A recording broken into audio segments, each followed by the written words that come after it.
नमस्कार बंधुरा शुभम सरकार क्रिएशन यूट्यूब चैनले आपनादेरके स्वागतम।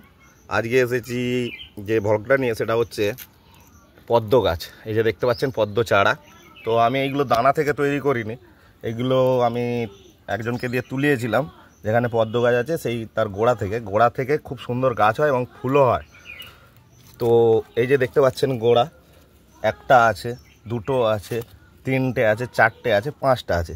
তো এই যে ডগটা দেখতে পাচ্ছেন, এই যে ডগটা হলো নতুন একটা গাছ বেরোবে। এই যে এখানটা গোড়া দেখতে পাচ্ছেন, এখান থেকে দুটো গাছ বেরোচ্ছে। তো এই যে গাছগুলো আপনি এই যে এই পাত্রটা দেখতে পাচ্ছেন, এটা একটা বড় পাত্র, তার মধ্যে আমি পুকুর থেকে পাঁক তুলে নিয়ে এসেছিলাম। আপনারাও চেষ্টা করবেন পুকুর থেকে পাঁক তোলা, অন্য কিছু দেবেন না, তাতে গাছ অতটা সুন্দর হবে না, কারণ পদ্ম হচ্ছে পাঁকে জন্মায়। তো আমি এই বড় গামলিটা আছে অনেকটা বড়, তো এর মধ্যে আমি হাফ পাঁক নিয়ে নিয়েছি, আর কিচ্ছু নিইনি। এর মধ্যে এবার এই গাছগুলোকে রোপণ করে দেবো। রোপণ করে দেওয়ার পরে আমি এতে পুরো ভর্তি করে জল দিয়ে দেবো এবং এর মধ্যে কিছু গেড়ি ছেড়ে দেবো, এবং আর হচ্ছে কিছু ছোটো ছোটো মাছ ছাড়বো। তবে এখন আমার কাছে বর্তমানে মাছ নেই, গেড়িগুলো আছে, গেড়িগুলো ছেড়ে দেবো, জলটাকে পরিষ্কার রাখবে। আর উপরে দিয়ে দেবো কিছু পানা। তো এখন আমি আপনাদের কাছে এইগুলো জাস্ট কিচ্ছু না, দেখবেন খালি জাস্ট পুঁতে দেবো, এর মধ্যে পুঁতে দিয়ে জল দিয়ে দেবো। এটাই হচ্ছে পদ্ম চারা লাগাবার নিয়ম। তো দেখুন আপনারা ভিডিওটা, বলে দিয়েছি বন্ধুরা। এই যে ডগটাকে নিয়েছি, জাস্ট আমি এর মধ্যে এই ধার বরাবর আমি কি করব, বসিয়ে দেবো, জাস্ট পুঁতে দেবো, আর কিচ্ছু করবো না। দেখতে পাচ্ছেন কোনো খাটনি নেই, জাস্ট পুঁতে দেবেন, ডগগুলোকে উপরে রাখবেন, ওর বেরিয়ে যাবে। এই দুটোকে দেবো এই ধারে, জল দিয়ে দেওয়ার পরে এর পাতা উপরে উঠে যাবে। তো দেখতে পাচ্ছেন দেওয়া কমপ্লিট।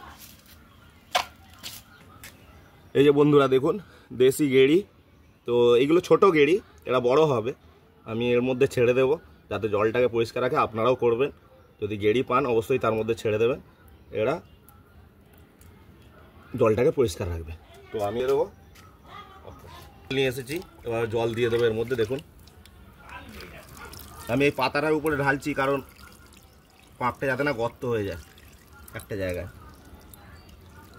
তো আপনারা একটা কিছু রেখে তার মধ্যে জলটা ঢালতে পারবেন, বা এভাবে ছড়িয়েও আপনারা ঢালতে পারবেন। তবে এক জায়গায় ঢালবেন না, সেই জায়গাটা গর্ত হয়ে যাবে, গর্ত হয়ে গেলে অসুবিধা হবে। দেখতে পাচ্ছেন এরমভাবে আমি হাত দিয়ে এবার দিয়ে দেবো, তাহলে আর পাঁক কোথাও গর্ত হবে না।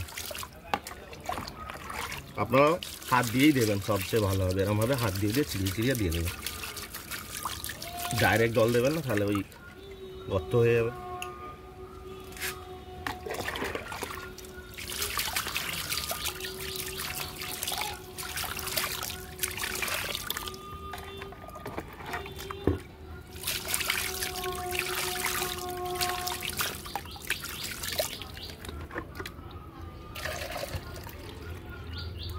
এইটাকে কিন্তু আমি পুরো ভরিয়ে দেব জল দিয়ে, এইভাবেই জল দিয়ে আমি ভরিয়ে দেবো, চারদিকটা পুরোটা ভরিয়ে দেবো। তো দেখুন বন্ধুরা অলমোস্ট কমপ্লিট হয়ে আছে। তো আমি এইটা অবধি পুরোটা ভরিয়ে দেবো, একদম 12 অবধি ভরিয়ে দেবো। আমার কমপ্লিট ভর্তি হয়ে গেছে। তো পদ্ম চারা আমার কমপ্লিট হয়ে গেছে লাগানো। এভাবেই লাগাবেন, আপনারা সফল হবেন।